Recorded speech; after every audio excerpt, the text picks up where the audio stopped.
Hey everybody, I'm showing you how to get to the MUN in KSP today. And the reason I'm making this video is because the influx of new players playing Kerbal Space Program after the launch of Artemis 2. And it's not actually that hard to get to the MUN, not as hard as you would think. Now, the rocket you have behind me, or not behind me, but the rocket you see on the video, you don't need your rocket to look just like this. But, actually speaking, I'm going to tell you how the best way to get into orbit is when you get to around 100 meters a second, you want to start tilting towards the east. You just want to get somewhat of a tilt going on, and you can gradually push it out to what you can see here. And that's just in my first stage. On your second stage, if it is on a second stage, or when you get to this side of the map, just follow your prograde. Follow your prograde until your Aquapis is at about 120,000 meters above Kerbin. Then from there, you can add a maneuver, and it just shows you the most effective way to get into orbit. You just want to do that until you see your Apoapis and whatever the other one's called, I don't remember. Uh, you just want to do that until they're flipped, or until you can see that you're actually like in orbit. And then you want to set your SAS to maneuver, and you just want to wait until your burn time comes up.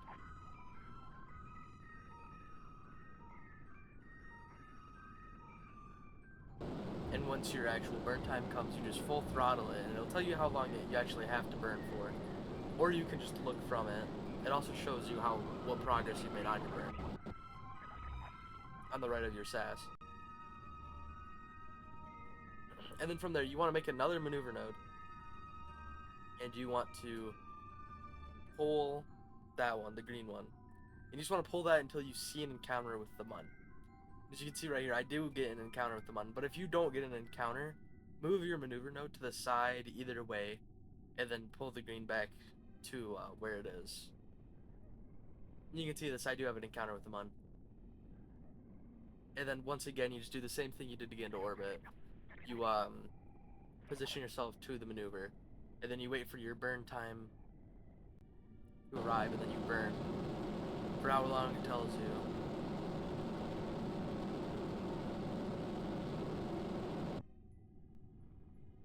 And I wouldn't burn at full throttle for the entirety of this one, because this one is a little bit more precise. And as you can see, I do overdo it just a little.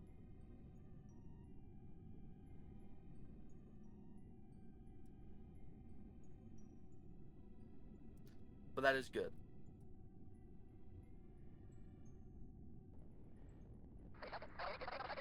And then you can just time warp till you actually get into the sphere of influence of the MUN.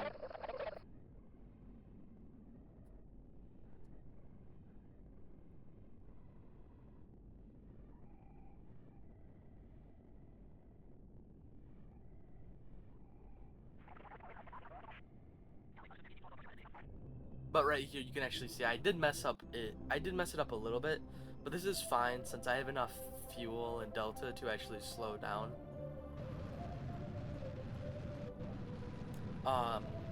If this happens to you, you should be good too. You just make sure that your landing pod actually has enough fuel to slow down, which is necessary either way.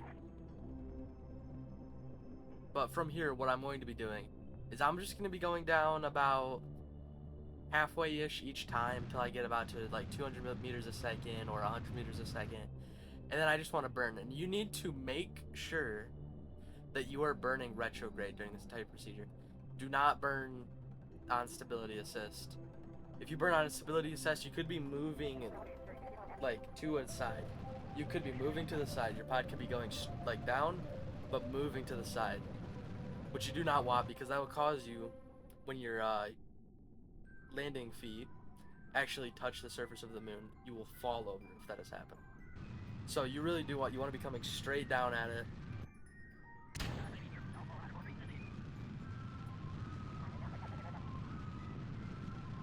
And you don't really want to let yourself pick up too much speed, and you don't want to time warp too fast, because it is really easy to mess up at this part, which is why it's good to make a quick save before you actually get in too deep to where you can't come back from it. Because like right here, after that quick save, if I mess up along the process, I can just revert to that and I will be good. But you just want to keep doing the thing that I told you to do, where you just go halfway down, then burn, halfway down, then burn. You can just do this a couple times until you get close enough to the surface to actually start having your throttle not be on full or no blast. You will start positioning it to like 30-25% to slow down. But more of that when we actually get to that part.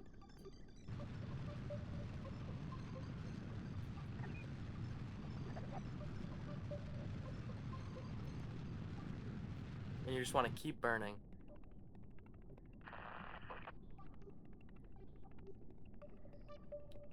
And as you can see here, my time warp was kind of glitching. This has never happened to me. This only happened to me this time. But I was still able to successfully land. So, what I did here is I just kind of didn't really time warp as much. Because as you can see, it was snapping and not like going smooth. So I didn't want that to mess me up and crash me to the surface. And it did mess up my angle a little bit, but not enough to actually ruin the attempt. And I did get really lucky here with this flat landing spot. You might need to turn a little bit because the surface of the moon is really not smooth in KSP. And just a disclaimer, if you're trying to land on the north pole of the moon or one of the poles, it is like it's wrinkly. It's very mountainous. It's very hard to land on. But as you can see here, I'm starting to throttle, not full or no throttle, but I'm starting to get the throttle to where I'm just falling at a very slow rate. And you really only want to be touching down at, I would say, probably 6 meters a second or less. Any more and you risk bouncing up once you actually settle.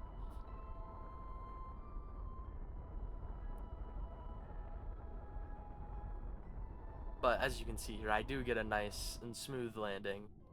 And there we have it. That is landing on the moon. But we're not done yet because we still have to go back. But before that, you can get out of your ship and walk forward. You know, you can look at the scenery. But probably most importantly, you have to plant your flag.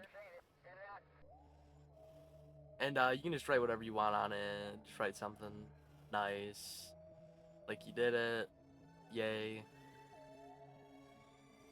And then if you are playing just science mode or career mode, I'm doing this in sandbox, so that's why that's 0. But you will get a large amount of science from that. You'll get over 100 for each of those, and that goes for every biome of the moon. So it is worth it to land on the moon, really as much as possible in every biome. But from there, you can just take back off. And it's the same way getting into orbit as it was on Kerbal, but it's much, much easier because the lower amount of gravity. But you literally just get up there and then you do the same thing you did to get into orbit of Kerbal.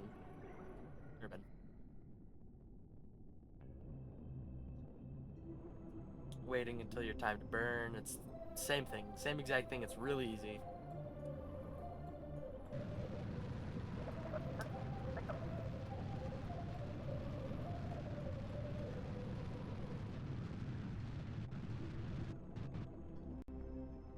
Then from there, you want to do another maneuver, and you just want to get out of the moon's sphere of influence back into Kerbin's.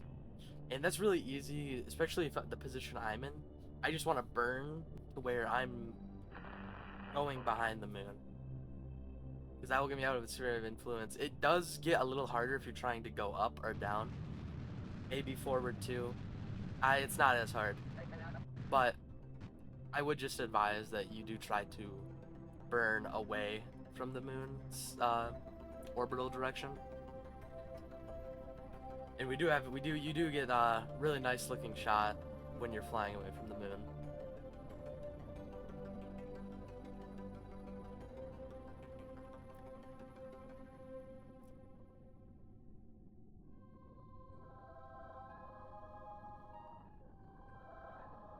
But back to actually getting back to Kerbin. And it's not actually as hard to get back onto Kerbin as you might think. The hardest part of this entire thing is getting into orbit and successfully getting an encounter with the moon. And what we're going to do here is a thing called aero braking, which is pretty much where you, instead of slowing down all the way and getting into the atmosphere, you slow down, you go to your highest point in your orbit, and you get your prolapsus, however it's pronounced.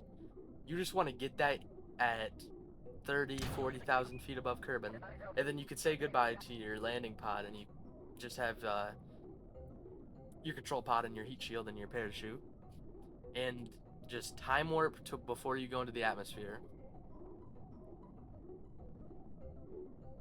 And your heat shield will naturally slow you down enough to where you can deploy your parachute.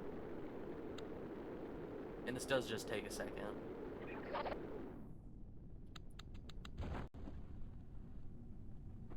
But then your parachute will deploy. And I do advise at the top next to your meters, as you can see a landscape. Right there, see I switched it. You can switch it to sea level or where the actual land is below you. I would switch it to land if you're landing on the Mun. It doesn't really matter when you're re-entering the atmosphere into Kerbin. As you can see there, your parachute will fully deploy at around 800 meters. And there you have it. You have successfully landed back on Kerbin after going to the Mun.